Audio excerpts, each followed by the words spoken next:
Fala, meus queridos, tudo bom com vocês? Aqui tá falando o professor Lucas Brendo. Bora começar mais uma aula de geografia. Na aula de hoje a gente vai falar mais especificamente sobre o espaço rural, ok? Como vocês podem ver aí pelo título da nossa aula de hoje. A gente vai continuar falando do espaço rural, mas a gente vai falar agora um pouco sobre a população do espaço rural e como isso se relaciona com os conceitos de demografia. E lembra que nas aulas anteriores, principalmente a aula que eu falei sobre superpopulação, eu falei um pouco sobre a realidade da agricultura e da produção de alimentos? Pois é, então a gente tem que levar em consideração que o espaço rural ele é essencial para que a gente possa ter a manutenção da qualidade de vida da população.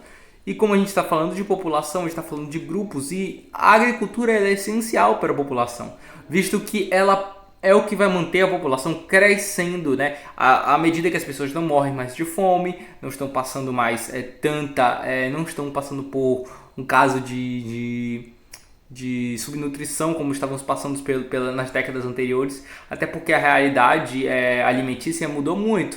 Eu falei para vocês que graças à revolução que a gente teve aí, não só com os transgênicos, mas com os fertilizantes, a gente aumentou a produção em 300%. A gente diminuiu o tempo de produção, a gente aumentou a nossa área cultivada porque a gente conseguiu produzir mais em menos tempo. Então tudo isso foram fatores que levaram em consideração ao crescimento da população. E a população cresce, né, e se transforma graças à agricultura. E a gente não vai se prender só a questões populacionais, obviamente. A gente vai falar um pouco das questões que envolvem o contexto geral de agricultura, entre outras características primordiais para a gente entender como funciona o espaço agrário brasileiro e suas populações que vivem dentro desse espaço. Ok? Então, para a aula de hoje, a gente vai falar aí basicamente sobre esse espaço rural e as características, levando em consideração principalmente o modo de vida da população e como o mesmo se transformou ao longo dos anos.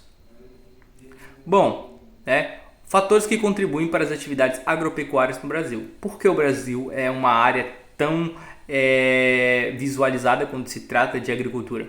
Porque o Brasil ele tem um clima favorável. O primeiro ponto, como eu coloquei aí, a maioria do nosso clima é tropical, ou seja, ele chove bastante, ele é rico em recursos naturais, minerais, né, em matéria orgânica. A gente teve um processo de sedimentação e formação do solo que contribuiu muito para a distribuição de nutrientes no solo.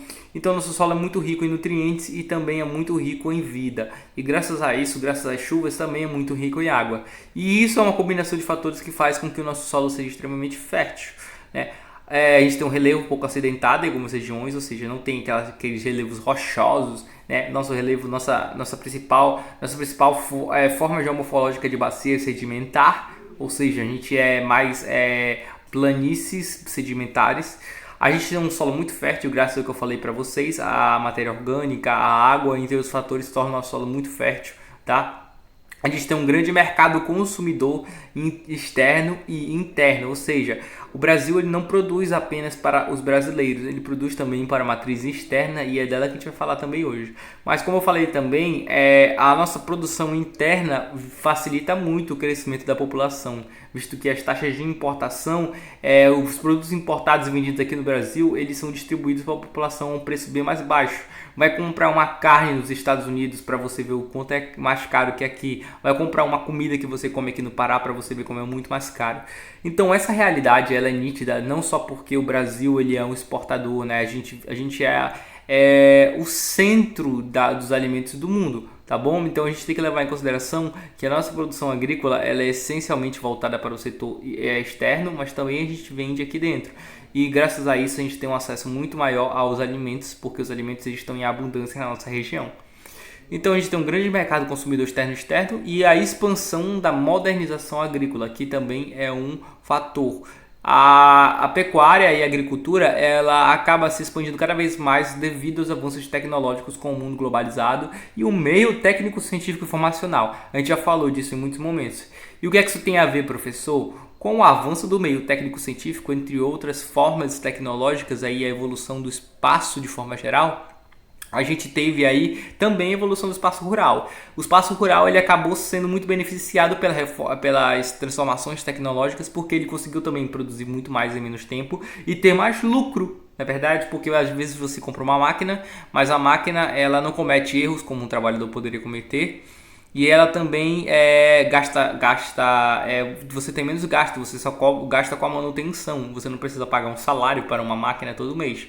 Então tudo isso são fatores que contribuem para o desenvolvimento da agropecuária, a exploração da mão de obra e a industrialização do campo, a mecanização do campo, tá bom? Entre os fatores, quais são as características do espaço rural brasileiro? Né? Tá? Ele apresenta setores crucialmente atrasados, né? Ou seja, nem toda a nossa área é homogênea, a gente tem setores heterogêneos. O que eu quero falar com isso? Que as áreas de predominância de setores agrícolas do Brasil, eu não posso falar que a gente tem áreas idênticas, que tal área do setor industrial do setor agrícola é desenvolvida e porque tal área que todas vão ser. Não, tá? A gente tem polos de desenvolvimento industrial e agrícola, até porque a expansão aí do desenvolvimento tecnológico, né, das indústrias, principalmente aqui na Amazônia, principalmente durante o contexto aí da ditadura militar e da década de 60, quando a gente teve esse avanço das potências externas sobre a Amazônia, a gente tem que levar em consideração que, por exemplo, eu estou citando o caso da Amazônia, né? A gente tem que levar em consideração que o desenvolvimento industrial, entre outros setores, acabou agravando aí a questão agrária no Brasil. Porque agora o setor rural ele acaba se desenvolvendo cada vez mais com o apoio do setor industrial. Entendeu? Então a exploração da mão de obra no campo, a agricultura, entre outros fatores, acaba sendo mais utilizada e sendo mais viável em setores que são próximos a áreas industriais também, né? Ou que dependem ou dão apoio a áreas industriais, tá bom? Então a gente tem setores tecnicamente atrasados, nem tudo no Brasil é desenvolvido, denominados tradicionais, né? Isso a gente está falando da realidade principalmente de pessoas que vivem da agricultura tradicional. Como eu falei, o Brasil é heterogêneo, nem todos aqui vivem da agricultura mecanizada e da monocultura. A gente tem a policultura, tem extrativismo, a gente tem muitas atividades ainda que não são atividades de desenvolvimento e produção em larga escala, e sim para sobrevivência ou para o comércio local nas pequenas regiões, nas pequenas vilas.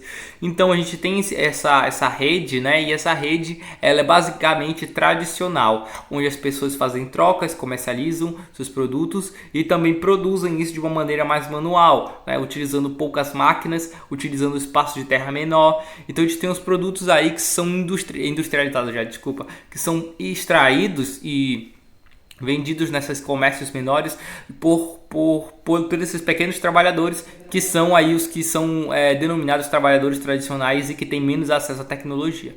E a gente também tem os setores modernos, além de setores tradicionais, que são os que empregam mais avançados recursos técnicos e apresentam elevada produtividade.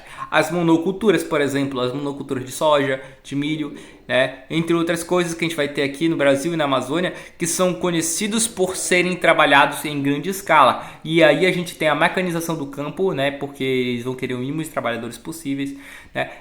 E a gente vai ter também a exploração da mão de obra daqueles trabalhadores que trabalham nesse campo, ok? Além de tudo isso, a gente também tem um predomínio de plantations. O que é um plantation? É uma grande plantação que tem como característica geralmente monoculturas, e elas trabalham com a questão extensiva, tá? A questão intensiva, né? O uso intensivo do solo, que é voltado para o mercado externo, ou seja, a agricultura do plantation, da soja, né? do milho, entre outros produtos que fazem com que a gente tenha uma exploração maior dos nossos recursos naturais, do nosso solo e maiores impactos ambientais, porque os plantations eles não estão nem aí para as questões, eles são voltados para grande produtividade, ou seja, máquinas, grandes áreas de plantações, e essas áreas tem desmatamento, né? Tem exploração da mão de obra, tem máquinas trabalhando, né? Então a gente tem grandes impactos naquele solo porque o plantation ele é mais intensivo quando se trata de utilizar o solo. A gente também apresenta uma estrutura fundiária concentrada, ou seja, o Brasil, a gente tem uma coisa chamada concentração fundiária. Historicamente, as terras do Brasil não foram distribuídas de forma igualitária. E também, atualmente, as terras também não são vendidas e ofertadas de forma igualitária. A gente tem cada vez mais a tendência de se monopolizar o campo, poucas pessoas com muitas terras. E o que é que isso tem a ver, professor? Os conflitos fundiários de pequenos trabalhadores, esses grupos tradicionais que ainda tentam resistir à pressão dos grandes latifundiários. Esses grupos eles acabam sofrendo os impactos maiores porque eles tentam lutar contra essa pressão, né? Muitos fazendeiros eles querem tomar as terras desses pequenos proprietários, justamente porque eles querem ter acesso a essa terra, né? Então eles chegam, aí tem os pistoleiros, tem o MST, tem pessoas que foram expulsas de suas terras para morar na cidade, tem inúmeros casos que a gente vai falar. E tem a migração, né, que é um ponto importante. A migração acontece quando as pessoas são impedidas pelo capital agrícola, por exemplo. Aí, por exemplo, chega o grande fazendeiro e fala: eu vou comprar a sua terra, e ele acaba tendo que vender a sua terra para sobreviver, ou ele acaba sendo obrigado a ser expulso da sua terra, ele vai ser ameaçado de morte, e aí ele vai morar na cidade, com péssimas condições de vida e saúde, claro. Então, tudo isso são fatores que a gente tem que levar em consideração quando se fala de características do espaço rural brasileiro, porque ele não se limita apenas no âmbito rural, ele também se insere no âmbito urbano, visto que as transformações que acontecem no espaço rural afetam diretamente o espaço urbano. Não existe essa questão de um ser separado do outro, existe uma interdependência, tá? Se a população rural está saindo do campo, obviamente eles vão ir para as cidades. Então a gente tem um setor agropecuário que é grandes superávites, né, que tem uma grande produção, sendo responsável por cerca de 25% do nosso PIB. Ou seja, 25% do produto interno bruto do Brasil, da nossa economia interna, é resultante da agricultura, tá bom? Quais são os nossos principais produtos? A soja, o café, a laranja, a cana-de-açúcar, o milho e o feijão são os principais produtos agrícolas brasileiros, tá? Já que a produção de trigo apresenta problemas, pois é um dos principais produtos de importação. Os produtos agrícolas brasileiros sofrem com as práticas protecionistas, ou seja, essa limitação das barreiras alfandegárias. O que é um protecionismo? É você priorizar o comércio interno, né? E o produto que vai para o âmbito externo sai com um preço muito mais elevado. Aqui no Brasil a gente come uma comida e se alimenta de uma maneira mais viável porque tem as barreiras protecionistas e eles querem facilitar o comércio nacional. Quando não se tem barreiras protecionistas, a tendência é não se facilitar o comércio nacional e priorizar aí as relações internacionais, tá? Só que como a gente é protecionista, a gente prioriza o comércio nacional e nossos produtos são comercializados também aqui para gerar um lucro e para gerar uma movimentação do produto interno bruto. Então, elas são empreendidas por parte das nações ricas com barreiras não tarifárias ou barreiras zoossanitárias e fitossanitárias que correspondem às normas aplicadas ao objetivo de impedir a comercialização internacional de mercadorias passíveis de provocar contaminação, ou seja, o controle de qualidade, né, em nível internacional ou local, oriundas de animais vivos não vacinados, né, a exportação de carne, tá? Ou plantas e fungos, bactérias cultivadas em agrotóxicos nocivos. Então tem todo esse controle de qualidade, né, que são aplicadas de forma não rara e injustificada, embora o acordo com as normas da OMC, ou seja, leva em consideração o acordo com a OMC, que é a Organização Mundial do Comércio, né, a organização relacionada em nível mundial às trocas comerciais. Há entraves enquanto a expansão agrícola, né, como o endividamento dos produtores, né, ou seja, o investimento que eles fazem e eles têm que pagar esse investimento, então às vezes eles ficam endividados, bem como a estrutura fundiária concentradora, ou seja, a gente tem a concentração fundiária de muitas terras na mão de poucos produtores. Isso é um problema também, tá? Então aí a gente está tendo algumas imagens, né? A gente tem a pecuária brasileira que ocupa o lugar de destaque, né, no mercado mundial. A gente não é só uma referência nacional. A nossa pecuária ela exporta para o mundo todo, né? Aquele caso dos bois de Barcarena, entre outros lugares que esteve, né? Vocês podem perceber que o Brasil ele trabalha com essa ideia de exportação de carne e de aves, entre outros produtos. Então tudo isso é muito importante para a economia mundial e brasileira, tá? O rebanho bovino ele apresenta um rápido ciclo de reposição de seus produtos. Além de serem fonte de energia, servem como matéria-prima para muitas mercadorias. Ou seja, a gente tem que levar em consideração que o boi ele ele dá base não só para o alimento, né? Ele também não é só uma fonte de energia, tá? E ele também serve de matéria-prima, ou seja, é muita coisa produzida com o leite, né? Com a carne, né? Com o que o boi ali dá pra gente, né? Várias medidas foram tomadas para melhorar a qualidade do gado e erradicar doenças como a febre aftosa, etc. Tá bom? Então a gente teve muitas doenças que, não só essas, doenças que também poderiam ser passadas para humanos, né? E também poderiam prejudicar a qualidade de vida dos animais e também poderiam prejudicar a qualidade da carne. Então por causa disso, foram criadas barreiras sanitárias, como combate à febre aftosa, como eu falei para vocês, tá? O que é o agronegócio, tá? Ele é formado por um conjunto de atividades independentes que tem como seu centro a agropecuária. Então esse é o conceito de agronegócio. Num dos polos dessas atividades estão os fornecedores de máquinas, equipamentos e insumos agrícolas e no outro as atividades de processamento industrial e distribuição de serviços. Então a gente tem duas vertentes, tem duas faces da moeda. As pessoas que dependem do setor agrícola e as pessoas que constroem e dão infraestrutura para o setor agrícola. A galera que produz as máquinas, né, a galera que produz equipamento, que é uma galera que ganha bastante dinheiro nesse setor, e a galera que também vive do setor agrícola. Então no agropecuária a gente não tem apenas o gado, a gente não tem apenas o milho, a gente também tem a galera que vive com o fornecimento de máquinas, computadores e etc. A gente sabe que a gente vive uma economia globalizada, o desenvolvimento tecnológico está aí, e a gente tem um setor que agora vive de produzir máquinas para o setor pecuário. Estão articuladas entre os setores de atividade econômica primários, agropecuária e extração de vegetal, ou seja, nossas atividades primárias. Secundárias é a indústria, né? Ou seja, a industrialização atinge como setor secundário. E o terciário é a distribuição e a comercialização, ou seja, o setor terciário é o setor do serviço. Estão articulados em 3 setores de atividade econômica, né, como eu falei para vocês. Então a gente tem que levar em consideração que a produção voltada especialmente para o abastecimento das indústrias tornaram assim os agricultores pecuaristas fornecedores exclusivos, tá? Então a gente tem essa monopolização aí, né, essa articulação entre os três setores, entre o setor de serviços, entre o setor industrial, tá, entre o setor agrícola. A gente tem essa articulação para monopolizar, e os agricultores e os pecuaristas de certos grupos eles vão ter vantagens. Obedece-se às normas de exigência do mercado, como o grau de qualidade, o peso, o tamanho, a aparência, entre outros, como fator essencial para a comercialização dessa carne do agronegócio, tá bom? Então, dentro da agropecuária, a gente tem os fornecedores, que é aquela galera que fornece os recursos naturais, a carne, etc. A gente também tem os fornecedores, são a galera que fornece as máquinas, tá? Eu confundi, o que fornece os alimentos é o processamento e distribuição. Os fornecedores são os que distribuem as máquinas, ok? Eles fornecem tecnologias capazes de melhorar a qualidade de trabalho no campo. A gente tem o processamento e a distribuição, que é a área de alimentação mesmo, tá?